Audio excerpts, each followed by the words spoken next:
আচ্ছা, আপনার যে ক্যান্সার ধরা হওয়ার পরে আপনি যে চিকিৎসা করেছিলেন অ্যালোপ্যাথিকে, আপনার কত টাকা চিকিৎসা খরচ হয়েছিল? প্রায় 5 লাখ 6 লাখ টাকা। বিশেষ করে আমার সাথে MBBS doctor, DSMS doctor, BSMS ডাক্তাররা আছেন গণস্বাস্থ্য হোমিওতে, এবং আমরা সবাই সহযোদ্ধা হিসাবে নিয়ে কাজ করে আমরা যে সফলতা পেয়েছি তার একটু প্রমাণ আপনাদের সামনে তুলে ধরছি। ভাইজান, আপনার নাম? লিটন দাস। লিটন দাস। আপনার পিতার নাম? বলেন বলাই দাস। আপনার ওয়াইফের মায়ের নাম? সরস্বতী দাস। সরস্বতী দাস। আপনার ওয়াইফের নাম? ওয়াইফ নাই, বিয়ে করেন নাই? আচ্ছা আচ্ছা।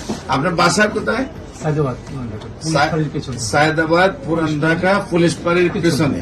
কিভাবে কোথায় চিকিৎসায় যান, কিভাবে চিকিৎসা আপনার এই রোগ ধরা পড়ে, এবং কোথায় কোথায় চিকিৎসা করেছেন, এবং কিভাবে সুস্থ হয়েছেন একটু দেশবাসীর উদ্দেশ্যে বলেন। প্রথমে আমার 2-2.5 বছর আগে ক্যান্সার ধরা পড়ে, লাং ক্যান্সার। এখানে আমার অপারেশন হয়, একটা লাং চলে যায়, একটা লাং এটা ফেলা যায়, একটা রাখি। আর কেমো দিয়েছিলাম 3-4টা কেমো দেওয়ার পরে আবার 2 বছর পরে এটা ফিরে আসে শরীরে। ডাক্তার বলে আবার কেমো দিতে হবে। তো আমি আর কেমো না দিয়ে আপনার স্বর্ণপূর্ণ আপনাকে ফেসবুকে বিভিন্ন। আপনি প্রথম যখন ডাক্তারের কাছে গেছেন, যাওয়ার পরে ধরা পড়ছে আপনার ক্যান্সার হয়েছে। হ্যাঁ, তো ক্যান্সার হওয়ার আগে আপনি ডাক্তারের কাছে গেছেন, আপনার কি প্রবলেম হতো?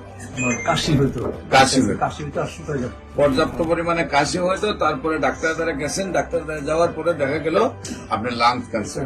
তারপরে আপনি লাং কেটে ফেলেন, কেটে ফেলে 2 বছর মোটামুটি একটু সুস্থ থাকেন।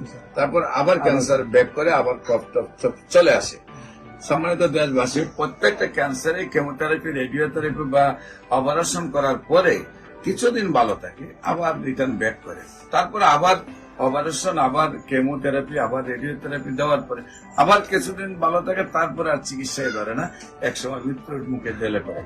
সবাইকে আমাদের অফিস ভিজিট করার আমন্ত্রণ জানিয়ে যে কোনো প্রয়োজনে স্ক্রিনে দেওয়া নম্বরে যোগাযোগ করার জন্য আহ্বান জানিয়ে শেষ করছি। সবাইকে ধন্যবাদ।